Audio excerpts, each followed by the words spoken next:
Hello and welcome to the Mindful Men podcast, a show helping men to open up about manhood. My name is Simon Rennie and my aim is to get men talking.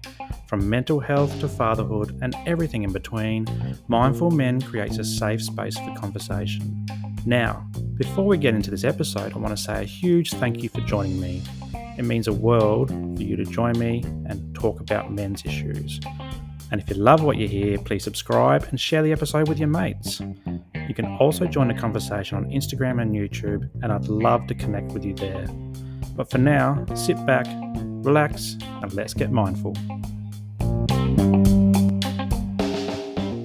G'day guys, and welcome to another episode of the Mindful Men podcast. My name is Simon Rennie, and I'm the man behind Mindful Men. I'm super excited today. I've got Jamie Usher from Victoria with me on the line from the Mind Tradie. How you going, Jamie? I'm doing well, Simon. Thanks for having me on. It's a real honour. Thank you. No problems at all. We've been following each other on Insta for a while, over a year, I reckon now. Yeah. And it's good to see your growth, and I've been trying to keep up with you as well. You're taking the Insta world by storm, so I'm really happy that you're online. Mate, it's been really good because I think we probably started at a pretty similar time. I think we started getting into wanting to post our thoughts and feelings on certain things at a pretty similar time. So it's really good. It's we've had like a very similar journey actually. Yeah, and that's what I've enjoyed so much, is seeing you grow and seeing the guests that you've had on your show and the content that you're providing as well. And sometimes we kind of put the same stuff out at the same time. So it's like we're two like-minded individuals, which is great to connect with you. So, so the Mindful Men podcast is a show all about opening up conversations to help boys and men to talk about different things. It could be mental health, it could be study, it could be work, it could be relationship issues, mindset, anything and everything pretty much. So I'm really excited to hear your story today. And I'll open up to you to start off and tell us a bit about who you are and what makes you Jamie Usher. Yeah, for sure. Okay. So I guess, once again, thanks for having me on, Simon. It's really good. I almost feel like we actually know each other. Like, yeah, we started the Zoom and we're like into a chat straight away. There's no nerves or anything like that. It's great. I guess that's what social media can do in a more positive way. So more about me. Currently, I'm about to finish my honours year in psychology, and then hopefully to go into the next level now, which is your masters. And then once I finish the masters, I can hopefully be a fully fledged psychologist. So that's one of the journeys I'm on. Yeah. One of the paths I'm on now. And I currently work full time as a school counsellor, and obviously, I'm a parent as well. I've got a 7-year-old girl.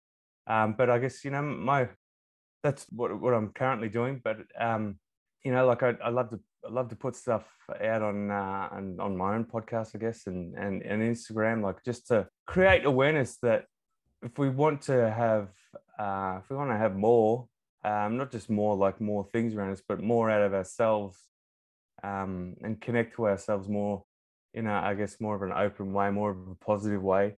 There's always ways to do it. Like there's always a way. Like depending on your situation, the situation is individual to you, which will mean the answers to your I guess issues or problems in so many words are individual to you. But there's always a way, and it totally depends on the mindset that we undertake. And I guess I just try to I do like, and I try to put out, I guess, information that might be from my story or just things that I've learned through research or through my study or whatever it is that can hopefully help people. So that's where I'm at the moment. And that certainly shines through on your podcast and the Mind Tradie Instagram as well, is that positive mindset. But taking it back, so where'd you grow up? You grew up in Melbourne, did you, or Victoria? Yeah. I was in Melbourne in a nice place called Frankston, which is in many parts of Australia is well known for various reasons. Yeah. And tell us a bit about growing up. So you went to school. How'd you go at school? Okay, so I guess starting in primary school, my mum had I'll take it back a little bit. Just so my mum and dad divorced just before I was born. Yeah. And then my mum remarried, I think when I was about 2. And I guess remarried a guy that wasn't that great in many ways, because he had a violent streak to him, and a violent streak that involved violence towards women, and I guess violence towards kids, particularly kids that weren't his own. So I guess growing up in that household while I was in primary school, it meant that I was on edge all the time. I guess I probably would have been almost, diagnosed with something if no one knew no one knew the backstory, which is probably what was happening. They probably just thought I was a hyper kid, because the real story of what was happening didn't really get shared. I guess like school itself was actually okay. I liked school. I liked hanging around with people and mucking around and that kind of stuff. At primary school, that was okay. It was, it's kind of stuff that was happening home made it a bit tougher. At the age of about 9 or 10 is when my mum divorced this guy. And to be honest, I could spend a whole podcast talking about the events that happened in that time, but I won't. I'll gloss over a little bit, but I can go back to it at any stage. The kind of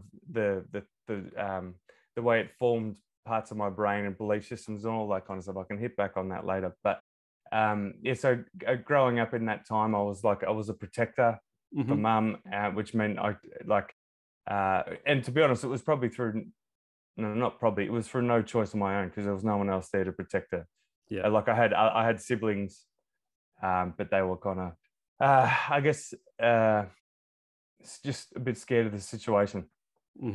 And as we would be, we're kids. I think I'm just lucky, I don't know.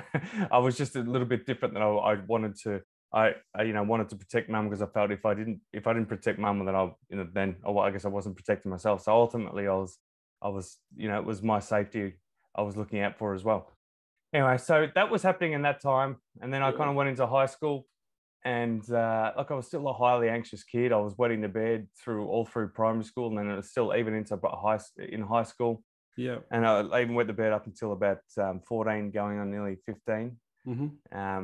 And just through that, and I was looking back on it now.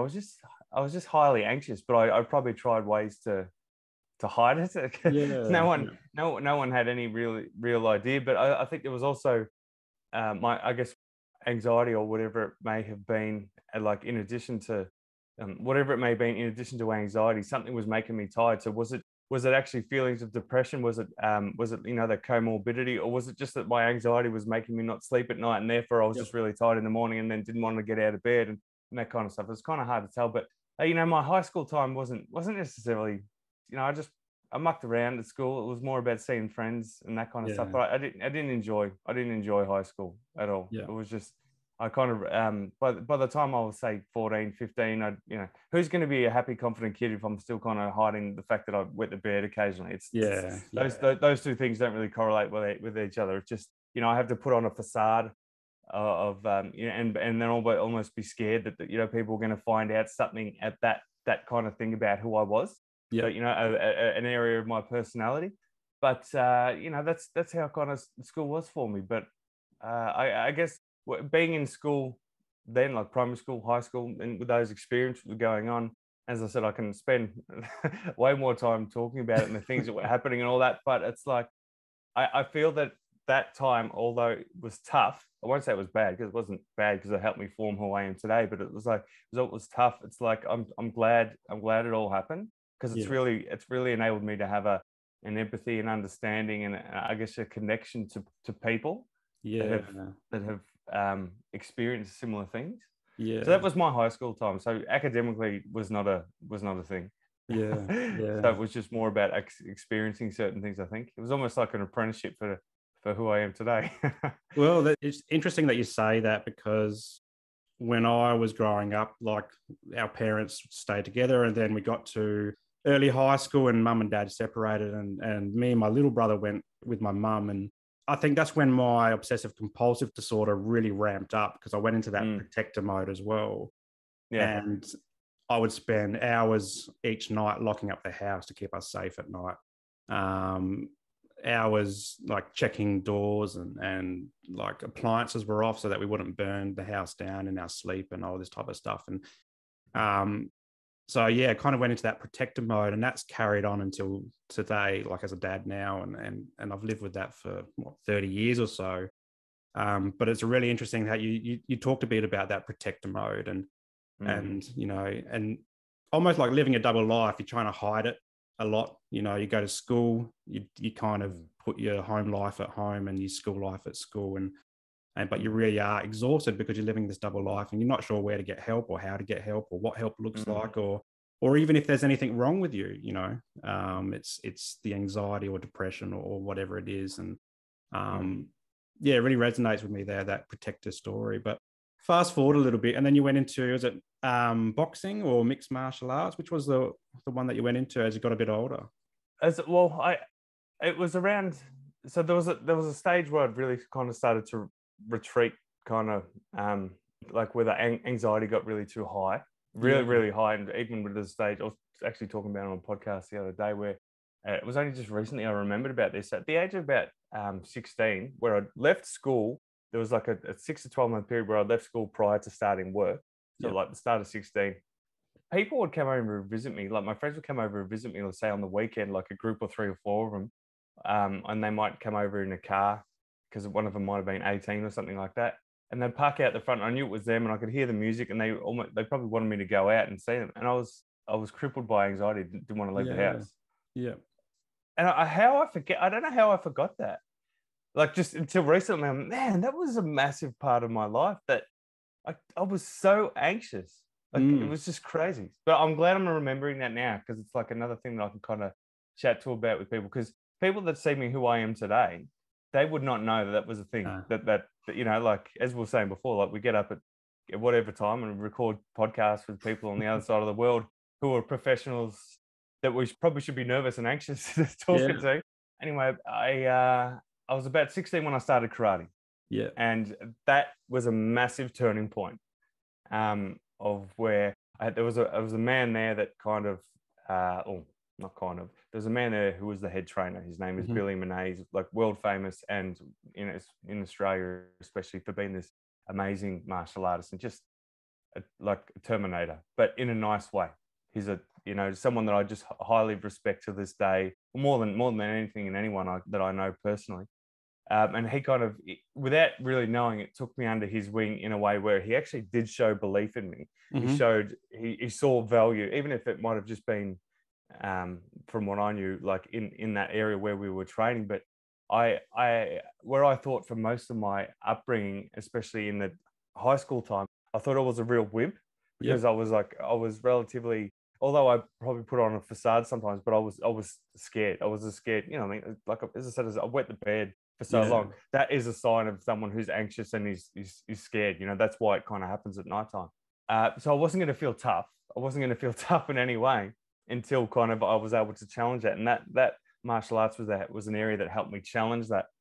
And just on one of the first sessions that we did, I was able to kind of inadvertently do something or some things that kind of proved that I was strong and I had like fire in my belly.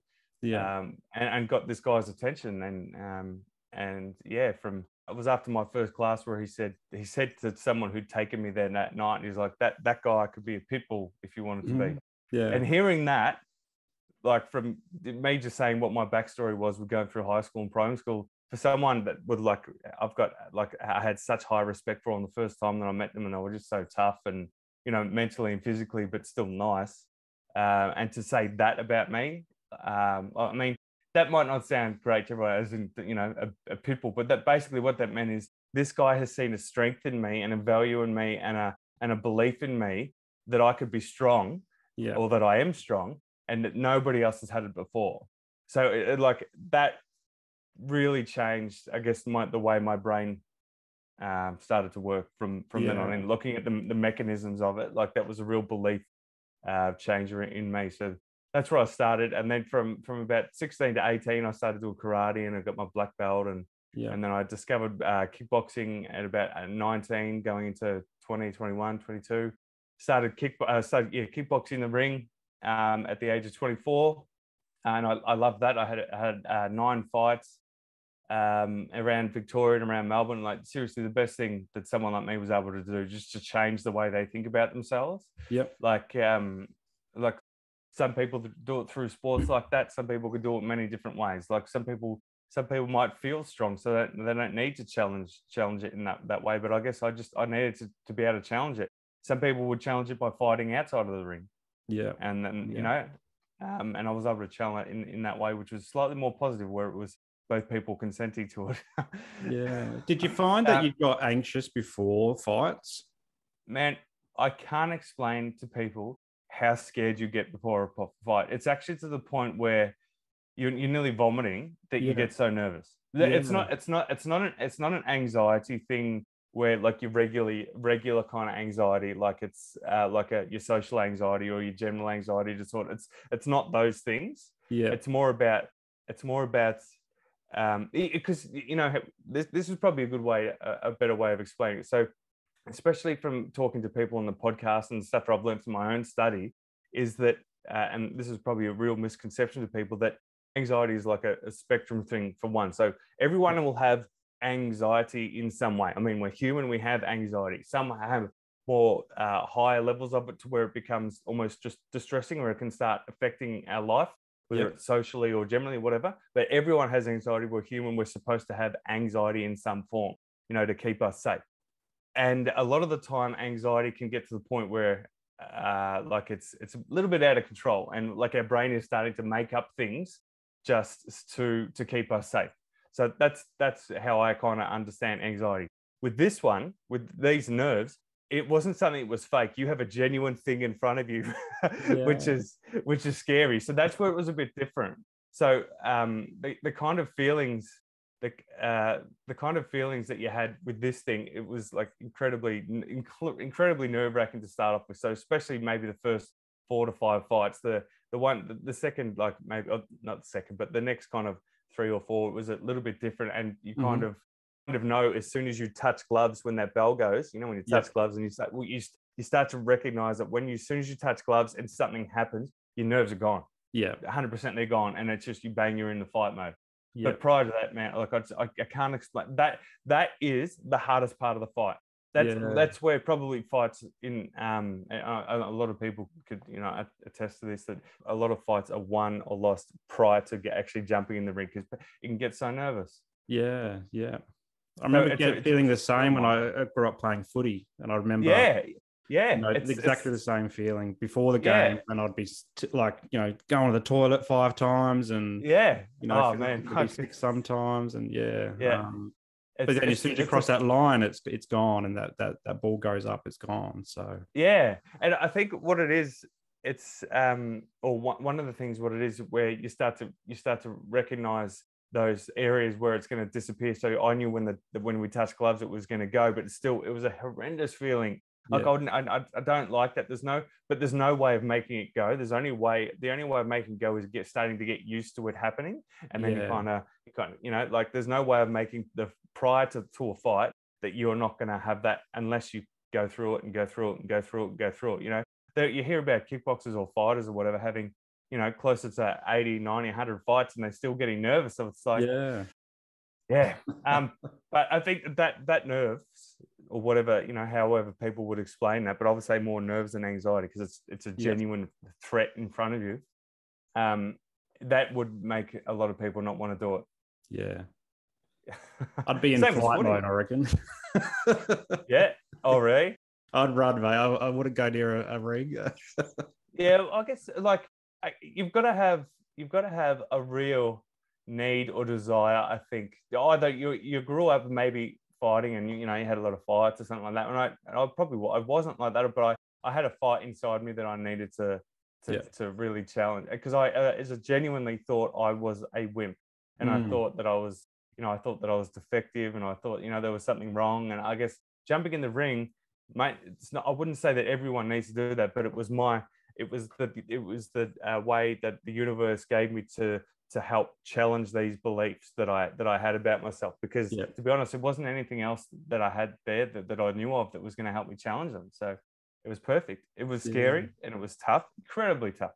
Yeah. But it was cool. And then so yeah, just after my ninth fight, which is about July 2010, in the next month or two after that is where I just started to develop a vision impairment, Mm-hmm. Potentially through getting hit, potentially through smoking and having drugs when I was younger, potentially just through the fact that it was a hereditary thing. No one could give me a conclusive answer Yeah. of why it happened.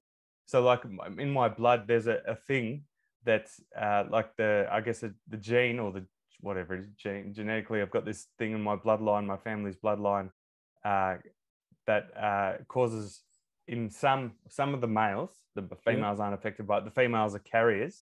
Mm-hmm. That yeah, some of us can lose vision, but no one previous to me, previous to my grandpa or great grandpa even knew about it. So maybe like ancestors prior, Yeah. maybe they had it, but we didn't know. So yeah, about the September, October, November time in 2010 is yeah, over about a 2 or 3 month period, I'd lost about 90% of my vision. Yep. And I guess with that, my my license, my ability to fight in the ring, I had to give up my my business at the time, and Mm-hmm. kind of in moving on from that time is where I had to completely start restructuring my life, but also completely restructuring the way I thought about myself initially, Yeah. and then the world. Yeah. So how old were you when you lost your vision? 26. 26. So quite young. Yeah, yeah. To go from fully seeing to 90% vision loss, well, I could imagine that would be quite traumatizing. How Yeah, would I you mean, describe that feeling, like when you lost it? Like, what were you going through emotionally and mentally at that stage? yeah, yeah. It's it's a really interesting thing to look back on now, because it's like I often I don't know how I handled it, and I could say, oh, there were certain things in my childhood that happened that made me build a resilience. Mm-hmm. Emotionally, and or was the fact that because of certain parenting styles or attachment styles, that helped me kind of, say, just say as an example, was it the fact that I had to develop like a more of an avoidant attachment style, which kind of helped me build walls. Yep. And then was I able to build a wall to what was really happening? Yeah. Was it that? There's a lot of like questions I have around that, but uh, realistically, I was able to handle it. Yep. I handled it, and I didn't freak out. I didn't freak out where probably everybody else was freaking out. But I Yeah. think it was also the fighter in me as well. Yep. And so I guess to give you like an idea maybe of the time, of a time when I kind of had been given like the harder kind of diagnosis of what it might have been, was when I saw a neurologist after seeing an eye doctor, then an eye specialist, and then they sent me to like someone in the eye and ear hospital where I spent 3 days. They couldn't figure it out. Then I went to this more local neurologist. This neurologist goes, I'm pretty sure you have this thing, which is Mm-hmm. called optic neuropathy, which is basically means the nerves behind my eyes will stop working. Yep. And then he goes, you're gonna go blind. Yeah. But he gave it to me as if he was telling me I had the common cold. But you can't always expect professors or doctors to have the greatest bedside manner. It's probably hard for their brain to comprehend. It's like how could you be so smart and then be able to have the I guess the social personal skills as well? It'd be very rare. Yeah. So I can look back on that time and understand why that might have been. But I basically was given it like boom, that's it. And I remember sitting in my car after I left that office, because I was still driving at the time. I hadn't lost 90% by then. I'd probably lost about 50% of my vision, and I definitely shouldn't have been driving, but I still was driving. And I was just crying in the car, just going, what the fuck is happening? What is happening? And then I remember going home, and I just like sitting on my decking. And it was, I still remember, it was like a really sunny afternoon. And just like, yeah, sitting on the deck, just kind of having tears coming out of my eyes. Not like a crying that was like, why me? Because wasn't something that my brain doesn't function like that.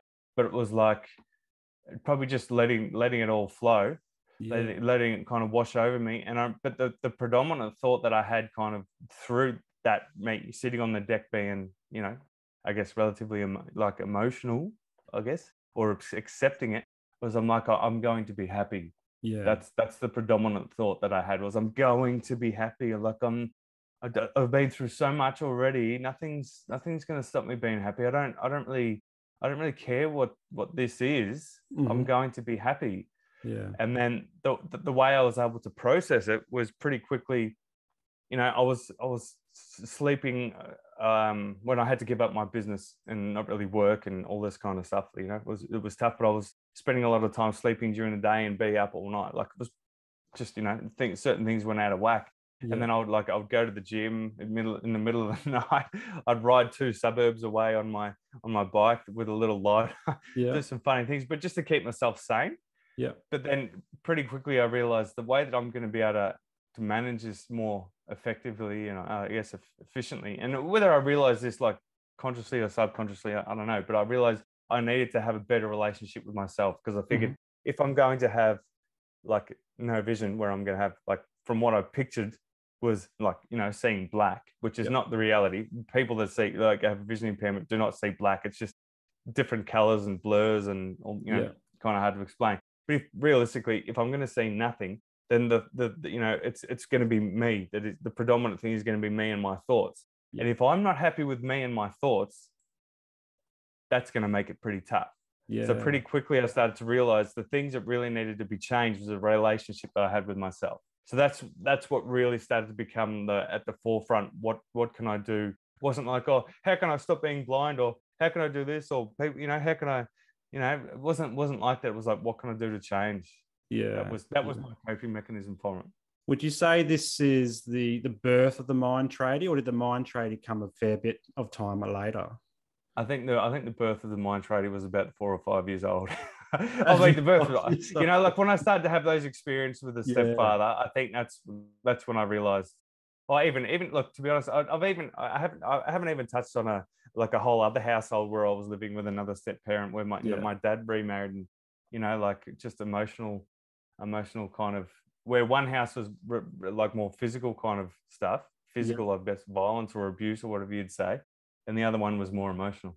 Yeah. So that's around that time is probably where things really started to. I guess I just took things differently. Like I was someone who always stood up for myself or stood up for, I guess, others or whatever.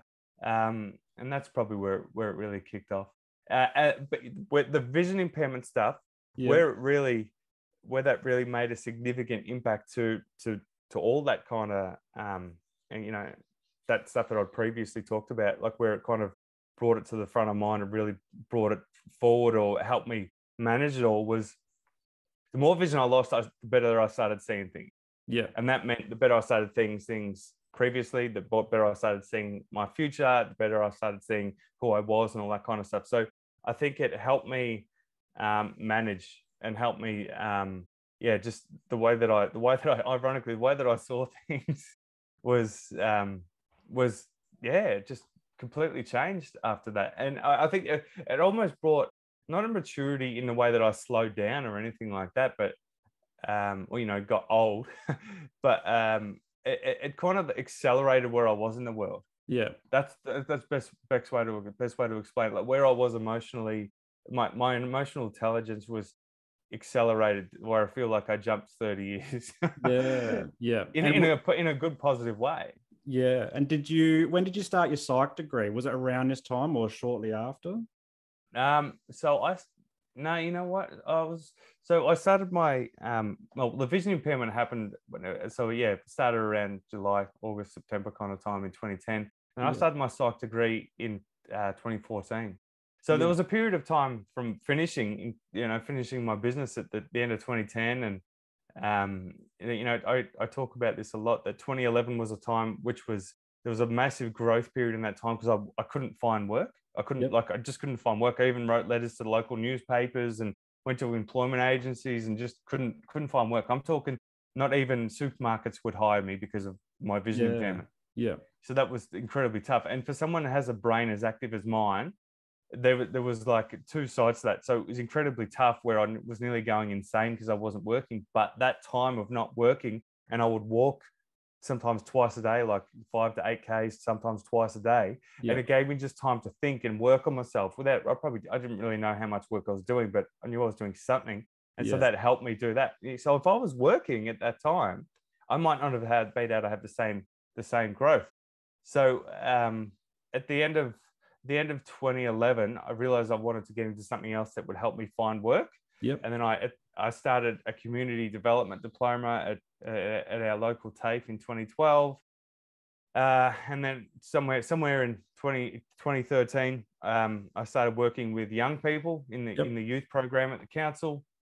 I realized I wanted to work with them on a deeper level. Like, it was cool to work with them, but I wanted to be able to understand them a bit better, and also understand ways of working with them more effectively. But much like you with your social work studies, like you love working with people, but if you can have something that backs up how you work with them, like, that's even better.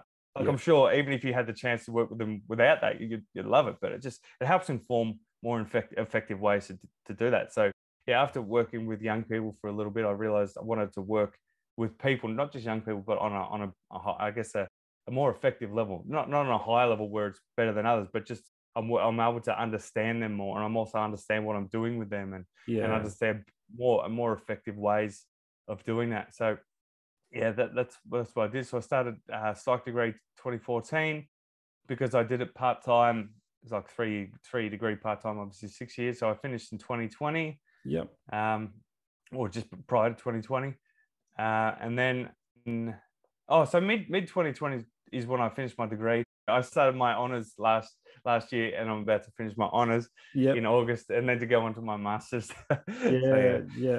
That's such an awesome, like, I remember when I started my social work degree as well, and I had a similar, so I had this lived experience of mental illness for so long, 25, 30 years or so. Knew I wanted to do something in that space, was looking for work at the same time. Like, I had a job, but I didn't like it, and I wanted to move into a different job, into the mental health space, but I couldn't quite get there.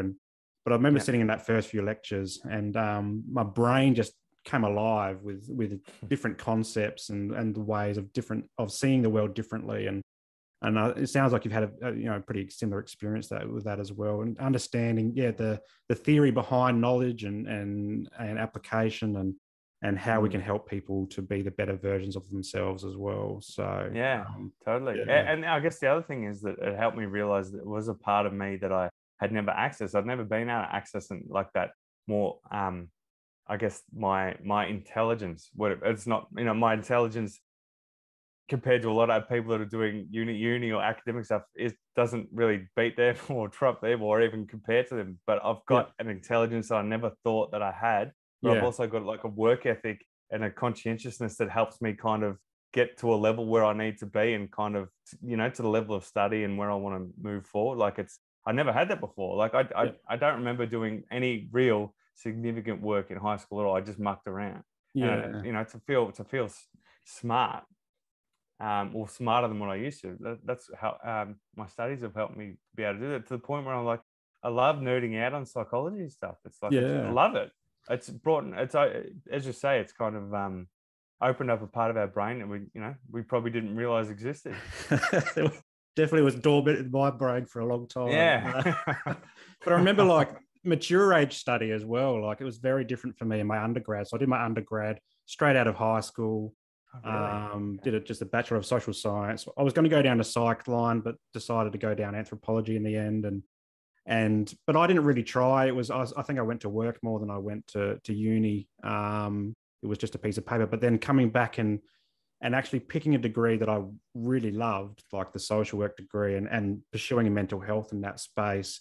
As a mature age student, I think the second time around, I brought that lived experience of mental illness with me, and a lived experience of being a dad and a husband and just a bloke as well. And I think that really enabled my brain to go further than it ever went with my undergrad, because it felt like high school and undergrad, whereas mature age, study, you're there because you're not just there for, ticking a box that you've done uni. You're there because you actually want to pursue something, like a degree to help people to do something. So that's what I found, and I didn't mind part-time, and the balancing act of juggling, family, I was working full time as well throughout all the way through my degree as well. So it's quite a task, I think, as a mature age student to go and do some study and balance life as on the outside as well. And but you're a dad as well.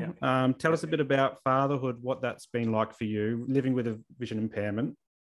I guess fortunately, like I don't know, maybe because my vision impairment happened a lot earlier than my daughter being born. So my daughter was born in 2015, and my vision impairment happened in 2010. So I had a lot of time to adjust. So like I wouldn't even know, to be honest. I feel that I'm more capable, or not even more capable, but just as capable, and in many, to be honest, in many other ways, I'm more capable than your average dad. So I've got so much energy. I got so much belief. I've got a fire in my belly that probably your average person doesn't have. Where they're starting to settle down in their late 30s. Yeah, man, I'm just getting started. Yeah. But like, I guess fatherhood is, particularly with a young girl, has been the best thing. It was like, I mean, even if it was a boy, it would still be the best thing. But there was just something special about having a girl. And we always, I don't know, I'd always wanted a girl, which is probably, most men probably wouldn't say that, or a lot of men wouldn't say that. But there was just something special about it, because I think, like, I think I wanted to, whether it was consciously or not, bring up a girl that was confident. Yeah. And that was able to live in a way that was just her, not that didn't have, I don't know, like, how can I explain it? But it was just bring up a happy, confident girl, because I'd been around, my mum had her own things going on. My stepmom back in the day definitely had her own things going on. And I'm just like, I want to bring up a happy, confident girl. And that's, we're so fortunate that we're able to get that.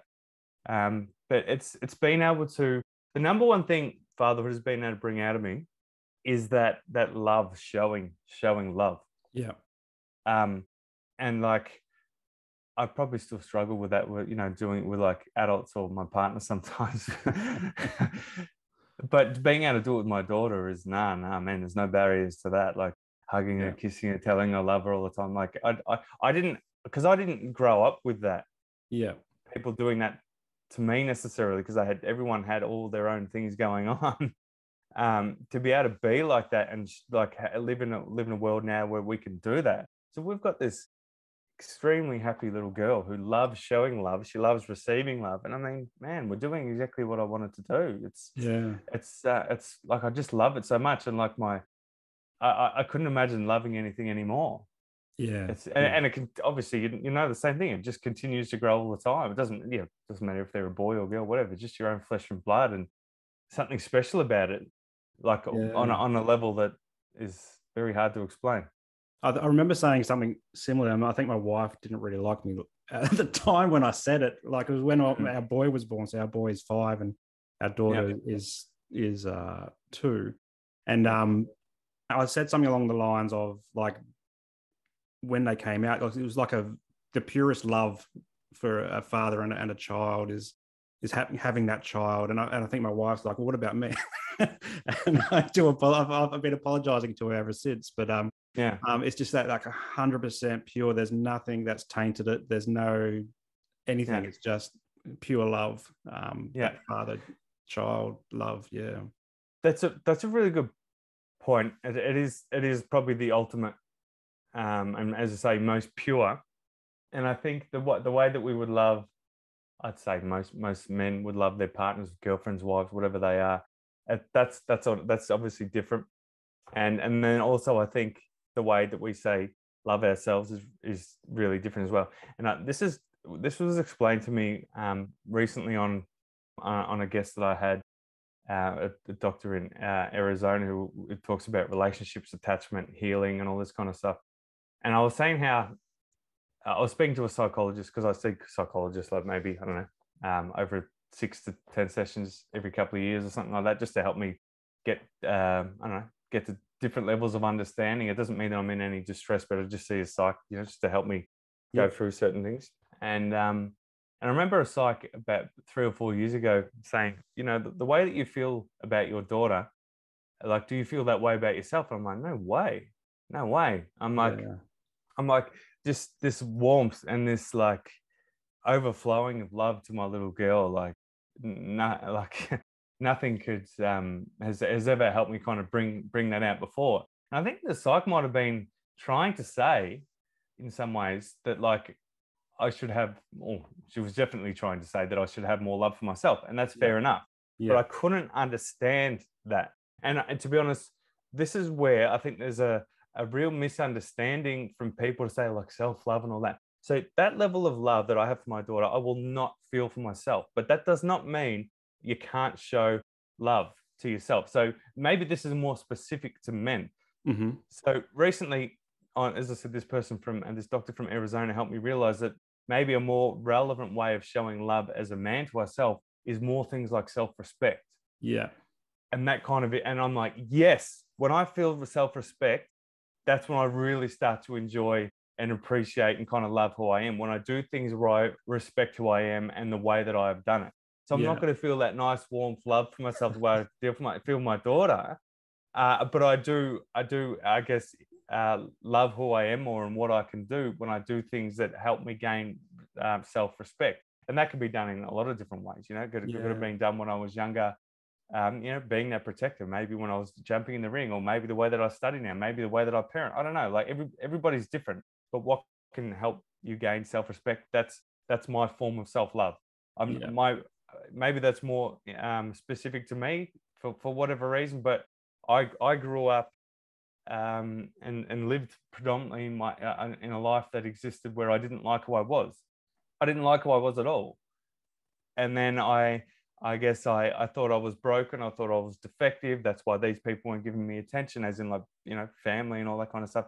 They weren't necessarily giving me loving attention. So a child's brain goes, oh, well, there must be something wrong and all that kind of stuff. So as I got older, I started to develop ways that I started to feel better about myself. And looking back on it, was ways that I developed respect for who I was. Yeah. So I think that's a way we can, I think, as men, kind of get a better grasp on what people might call self-love. So that's how I do it. Because I'm not going to feel that way about myself and, have like a bath and just really appreciate who I am and that kind of, like, that's a real feminine energy, which is fine for some people to do that. But the way that I appreciate and love myself doesn't come that way.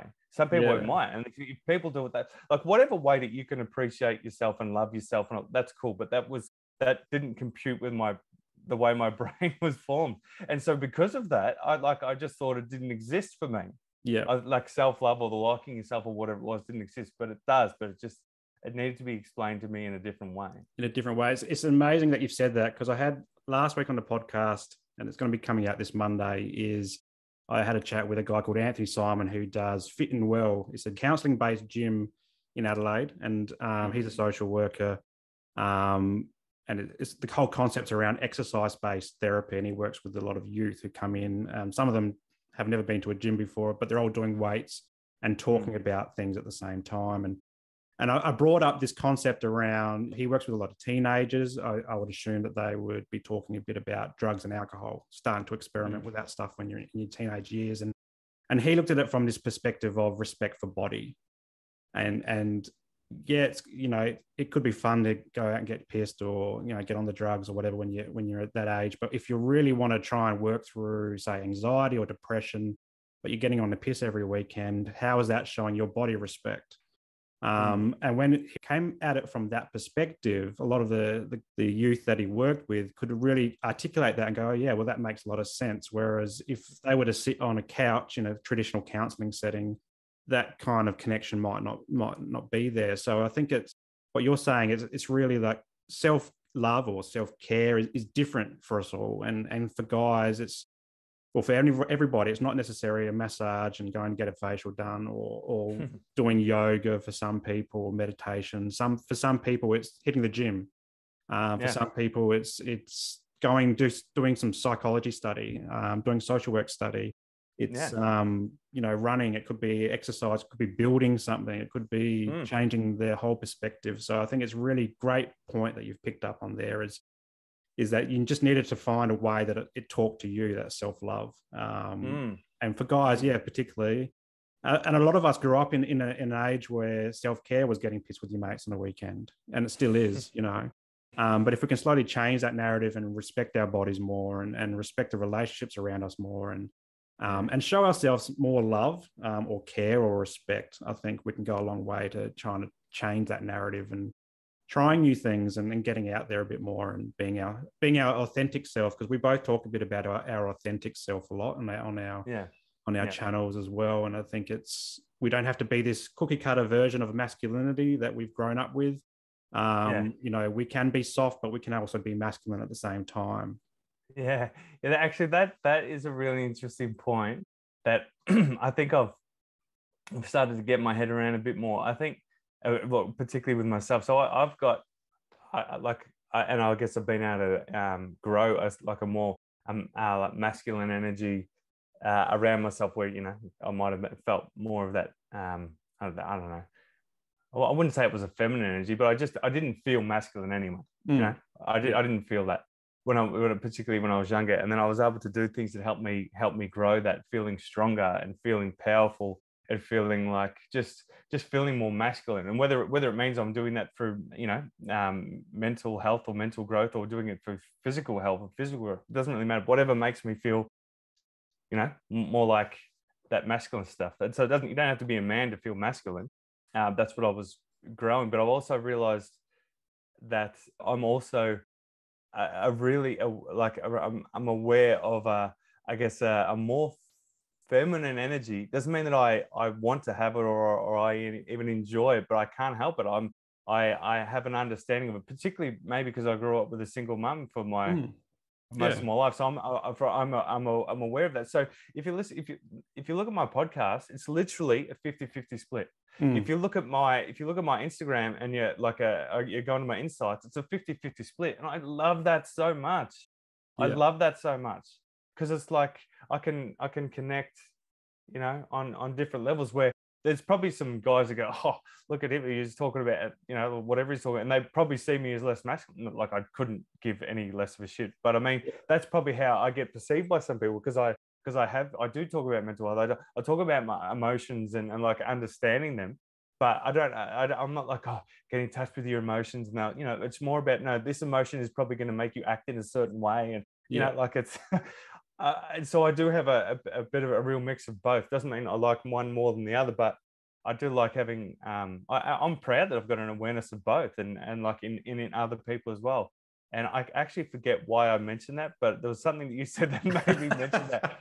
But there was something you said there that made me mention it, and it made me realize that it was more the fact that I realized that I'm proud that I've got an awareness of both, because it helps me in what I do. Like, I can talk as a school counselor, I can talk to younger boys and really, really connect to them, really do really well with them. And then also, they wouldn't be the main people that I see, but maybe a third of the people that I see. It could be girls that I connect with. It was, girls in the high school girls that come in and see me in my office or in our wellbeing area. Like, I can connect with them as well, and I'm really proud of that.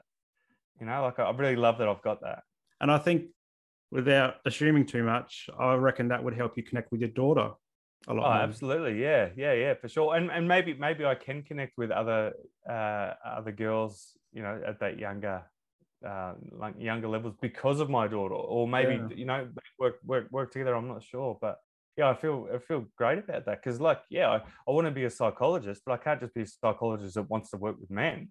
Like, I'm sure there probably is that out there, and there is a need for that. But I like the fact that, because the way that I see mental health or personal growth, whatever it is, I'm not saying like male or female, even though this is a Mindful Men podcast, so maybe I should be talking more about that. But the way I see it is, like, we've got a brain, and a being and a soul, and like, it's just about experiencing that. So whether we're males or females, or masculine energy, feminine energy, doesn't really matter to me. It's more about connecting to who we are more than anything. That's why. So I feel proud that I can kind of work with both.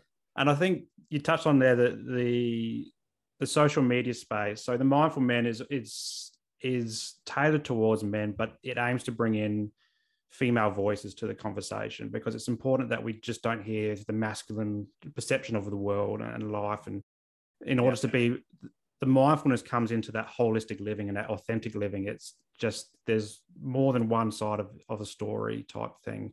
It's hearing, you know, our daughters speak, our sons speak, our mums, our aunties, our brothers, you know, our mates from across the globe speak as well. It's about that holistic perception.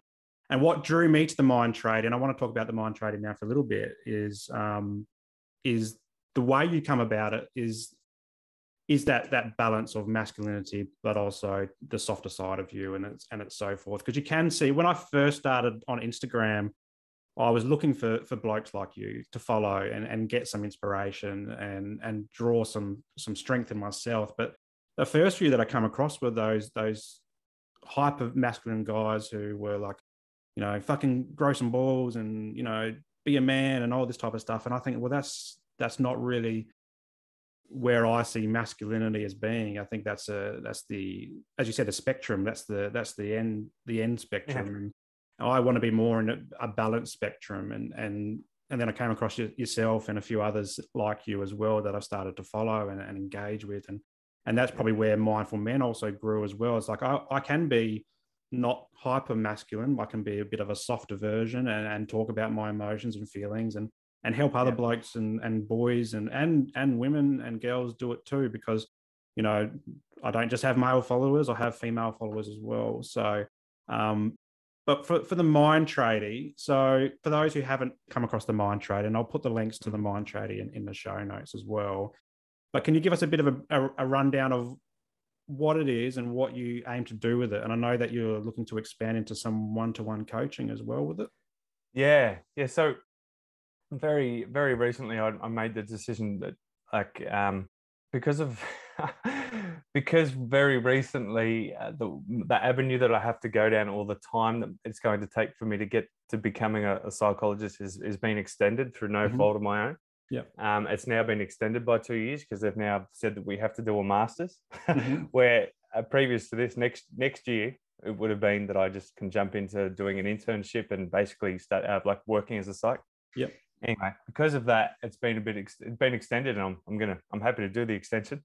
But I'm like, no, I'm gonna start doing my own business again. This is what drives me in my life, to work with people, but also run my own thing, or like eventually. And I'm like, I don't want to wait another 2 years for that. So I'm like, I can work with people now in coaching, because not everybody that wants support or help or organization in their life will get their head around their situation. Not everyone needs a psych. Not everyone needs a counselor. Like, there's things out there. There's an avenue. There's I guess lack of a better word, there's a need for people out there. And look, I've got skills of working with people, and I'm like, why? I'm not going to wait to use these skills. What, you know, when I finish my studies, well, I can use them now. I'm not going to use my psychology, like sit down like one-on-one doing psych stuff, because I wouldn't want to do that, because it's not only would it be illegal to call myself that, but I don't want to do that. But there is ways I can work with people that can help people get more out of themselves, get a better understanding of their life, get more out of, like, you know, who they are, and whether it's, you know, physically, performance-wise, mentally, whatever it is. So that's what I'm doing now. And yeah, that's, I kind of touched on it before, but it can be males, it can be females, that can be teenagers, whatever. Like, I just, anybody has the ability to get more out of themselves if that's what they want to do. Some people don't care about that. And then, you know, obviously that's not the person who's going to seek someone like me out, but someone who wants to get more out of themselves for whatever way, and whether they recognize it's because it's emotional things holding them back, it's belief system that's holding them back, whatever it is. Maybe they just have the intuition that something is holding them back and they want to get more out of them. So whatever it is, that's the kind of person that will seek me out, and that's the kind of person I'll work best with. So that's kind of what I'm going into now. So, you know, website coming out, and hopefully in the next couple of weeks where people will be able to check out what I do and get a better understanding what I do. But that's, you know, that's kind of that's the coaching thing that's starting very, very soon. That I'll be doing that while I study, so I'll make myself even busier. But on Instagram, I just love putting out stuff that I guess initially is, I guess, relevant to me, but not just relevant to me where it's like, oh, this suits my life, but I mean relevant to me that I go, I like this. I like this information. If I like this information, well, that's a first step. And if I want to put out the information that I like, someone might get something else from it. Like I'm not going to go, oh, there's a need for information here, but I know nothing about it, so I'll talk about it. No, I was like, something's, either through my study or my own life will come up. I'm like, oh, I want to talk about this. And I think that means for me, I'm going to say something, I'm going to record it. If I like it, bang, that's the most important thing. Yeah. And then I'll put it out. If someone else gets something from it, if someone else likes it, or comments on it, shares on it, that's a secondary thing. So I'm not putting out there to go, oh, will people like this? That's just a bonus for me that someone might take something from it. I just like that I can put good, positive, I guess, knowledge out there. And if someone takes something from it, if a post that I put out there got no likes, it wouldn't bother me, because I'm like, at least I'll put something good out into the world that hopefully would be knowledgeable. But yeah, as I said, if someone likes it, takes something from it, it's a bonus. But the most important thing to me is that I put something out there that I like. That's good. So that's kind of where I'm at. It's like, as I said, it doesn't matter who you are, what energy you have. It's like, if you want to grow, if you want to grow, whatever it is, physically, mentally, whatever it is, but if you want to experience yourself more, I think that's like the part of the human experience is there's struggle. It's like we are not just automatically our authentic selves. We are not automatically our, I guess, we're not just allowing our spiritual kind of self come through more. We have things that for some reason prevent that and get in the way and provide barriers or obstacles. But it's like making our way through that. And it's like, when we do make our way through certain obstacles or events or experiences that are tough, then when we get our head around that, well, then we become more of who we are, and we can experience more of who we are. So when we see a psychologist, well, we might, or a counselor, whoever you are, like, it's social work, you can speak to someone like yourself with those skills as well. And you start to drop those emotional chains when you start to get a better understanding, and you can become more of who you are. That's what, for me, that's what about the human experience. Well, that's what I've experienced anyway. It's like, the more that you go through, the more that you can become more of who you are. It's like, but just for some reason, we're not just automatically like who we truly are to our fullest extent. I mean, it's there on the inside, but there's things that we need to do to bring it out. Yeah. And so that's kind of what the Mind Tradie is. It's like, as I say, it's like helping build that ultimate version of ourselves, or the best version, or at least the version we want to be. And just through gaining a bit of understanding of things that have happened, the way it's formed our brain, our thought patterns, our belief systems, which I love talking about. I could easily do a whole podcast episode on that, because it's just, it's crazy. But it's building. The Mind Tradie is about helping people build the ultimate version, or the version they want, and closing that gap between, I think it was what Carl Rogers said, between the ideal and the actual self. Like, what do you really ideally want to be, and what are you actually? How do you actually feel compared to your ideal? Closing that gap, and maybe no one will ever completely close that gap, but at least we can make it so that there's not much of a discrepancy between those two. I love doing that stuff, man. And do you see that continuing after you've done your psych degree? Like, what's your vision for when you've finished your degree? Are you looking to have a private practice of mind tradies, or do you looking to go do a specific style of work? I think ultimately would be a dream for me would be going to do private practice, or predominantly doing that with, even if it's just at the start, doing it in a school or something like that, which is basically pretty much what I'm doing now. Is I do counselling in the school, so the way I would do it as a psych wouldn't be too much different. It would more of the formalities would be different, but like just probably the way you've got to, or who you've got to answer to, and the way you do it might be slightly different. But seeing students for certain sessions during the week, I do that now, so it's not a whole lot different. So I would probably like to do that later on. But the ultimate dream, and actually, that is the wrong word to use, because a dream is something that you might like to happen, or it may happen. No, this is going to happen. This is and even a goal is the wrong word, because a goal is something that might happen. This is a thing that is going to happen. I will have a private practice one day, because I love having that. Because I had my own business as a tradesman back in the day, prior to 2010, and the freedom. And it is scary to think that you've got to get your own work and all that kind of stuff. But I love that. I can't wait to have that again. So I'll be doing psychology stuff through the Mind Tradie, but I guess I'll be doing coaching stuff as well. through that as well. So I'll continue that on. It won't just be like, oh, I'm a coach now and then I'll be a psych later. No, I can have both of those skills. Yeah, wonderful. Now, so we talked a lot about the Mind Tradie, your upbringing, bit of a tough upbringing, but your resilience and your growth and your mindset. And that's all about what the Mind Tradie is that positive mindset. So you've got the one-to-one coaching now going or coming out soon, if not already. Yeah. What's some advice that you could give to someone who might be experiencing, whether or not it's, family traumas or family challenges, like when you were younger, or a vision impairment, or things like that, that you could give them to maybe seek some support if they're struggling, whether or not it's contact you or another provider? What's something that you'd love to tell someone today to maybe make them make that call?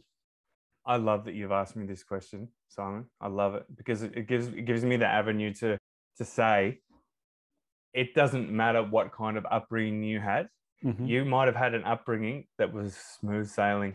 You might have had the other end of the spectrum where there was trauma, there was abuse, whether it was sexual, physical, emotional, whatever it is. Like, it doesn't matter what your upbringing was like there. If you're, say, 18 plus, it doesn't matter whether you're on, you're 60, whatever plus, doesn't really matter.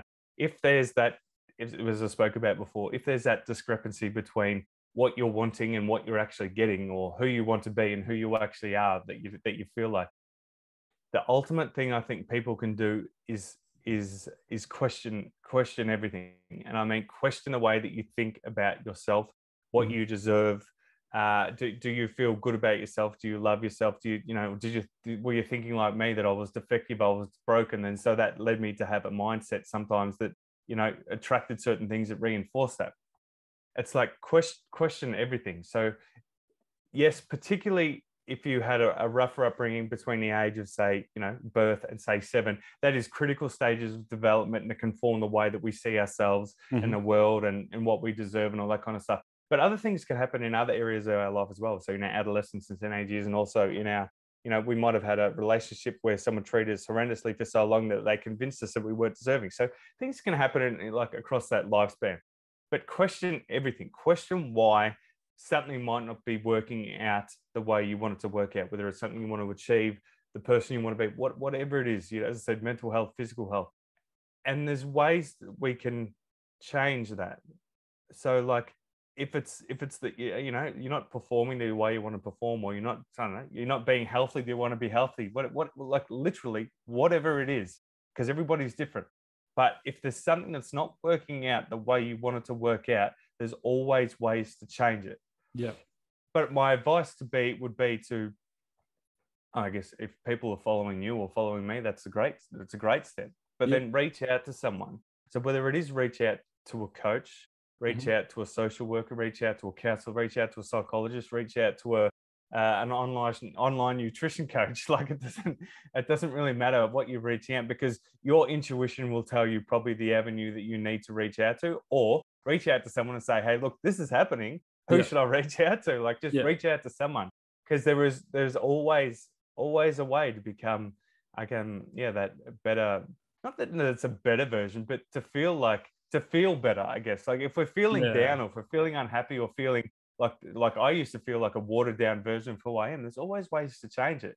I guess my one was, I think maybe particularly like through childhood stuff that are probably harder to discover about yourself, or what kind of effect they may have had on you as an adult. I would say probably for me, a psychologist was the best person to talk to. But I mean, like, that, everybody's different. A coach could still help you with that kind of stuff, but I wouldn't necessarily, like, if you had childhood trauma that's affecting you now, I probably wouldn't necessarily go see a coach for that, because they've got skills, but I wouldn't say childhood trauma is their greatest skill. Maybe it is, but it's like, it wouldn't be, this, I think that probably needs to be when people are ready to really organize their life and start getting the most out of themselves. That's probably when you start seeing a coach. But when you've got things that are like a real deep emotional stuff that maybe you haven't really uncovered yet, I'd say a counselor, social worker, psych, that kind of stuff, with skills in that area. But reach out to someone. And if you know who to reach out to, reach out to them. If you don't know who to reach out to, I don't know, ask a friend, ask a colleague, ask someone. There's always a way, or just start following people, as I said, they probably are already, but there's always a way. Yeah. As in there's always a way to become more Yeah. of that thing that we want to become and be more of who we are, experience more of who we are. That's part of the human experience. It is experience more of who we are. And when we start experiencing more of who we are, well, then we can experience more of what's outside of us as well. Yeah, wonderful. That's a great way to put it, mate. And I always say in my stuff is just reach out to someone you trust. Whether or not it's your friend, it's your family, it's a GP. GPs are always a good spot as well because they're 100%.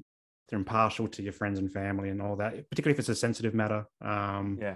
But yeah, I mean, there's hotlines around. There's all sorts of free stuff online. There's people like yourself on Instagram doing great things. So just reach out to somebody, just even if it's just a signpost to try and find the right direction. So well said. Now, mate, I could talk to you all day, and we've probably already talked for half the day already.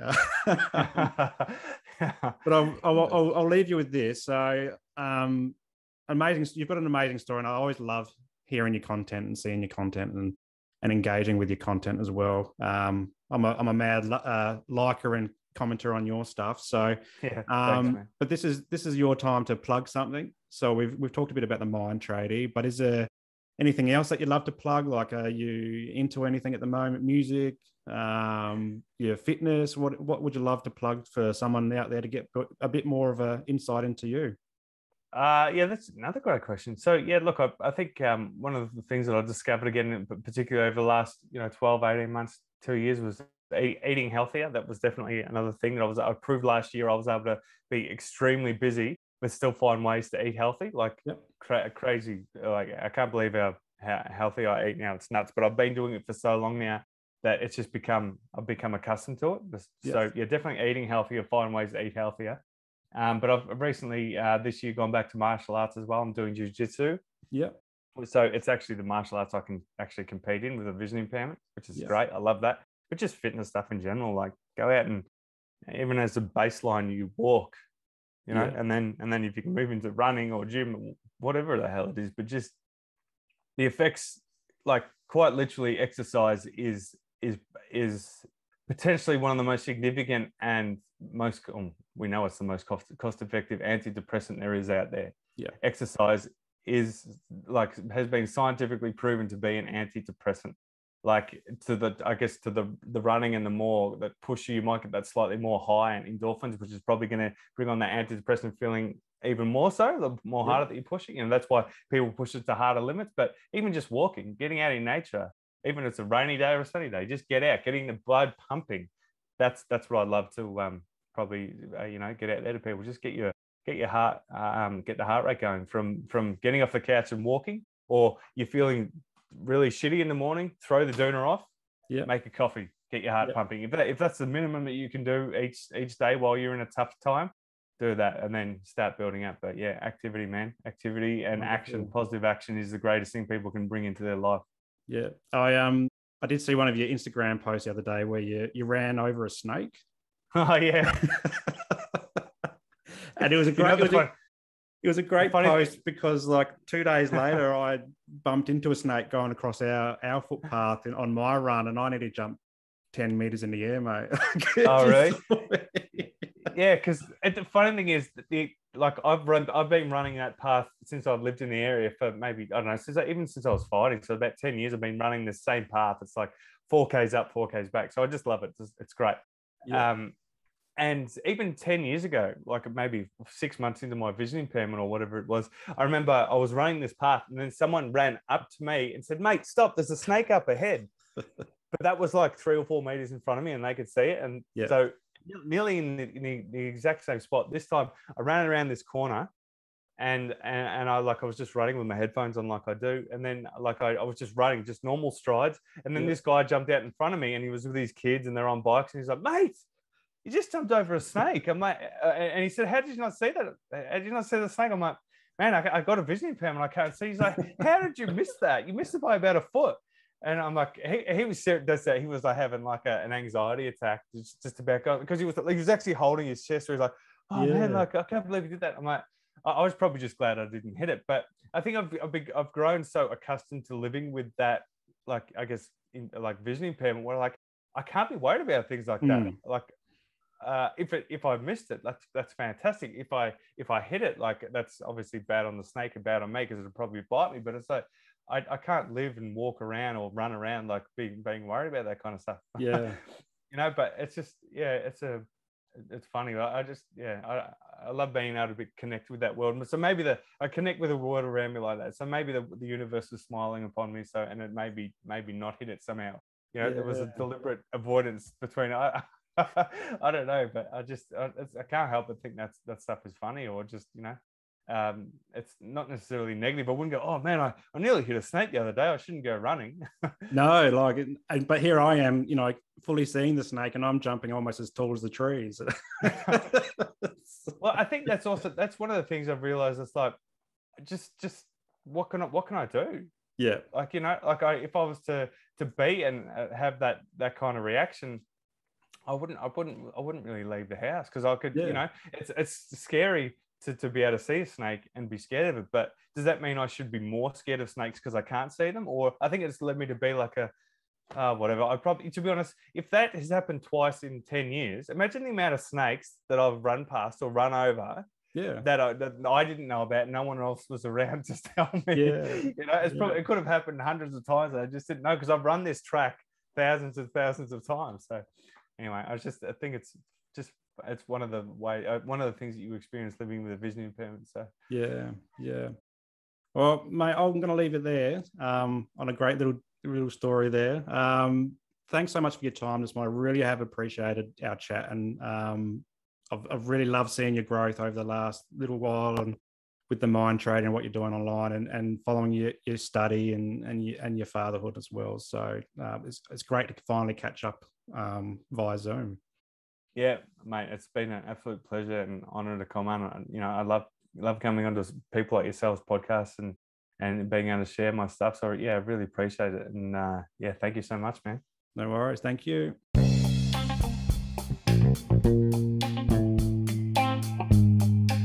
Well, that's a wrap for today's episode, and I hope you got some value from it. If anything triggered your mental health today, please reach out to your support networks. Also, if you loved what you heard, be sure to subscribe to the show and share it with your mates. For more from Mindful Men, you can check us out on Instagram and YouTube, and I'll throw the links to these pages in the show notes below. But until next time, stay mindful.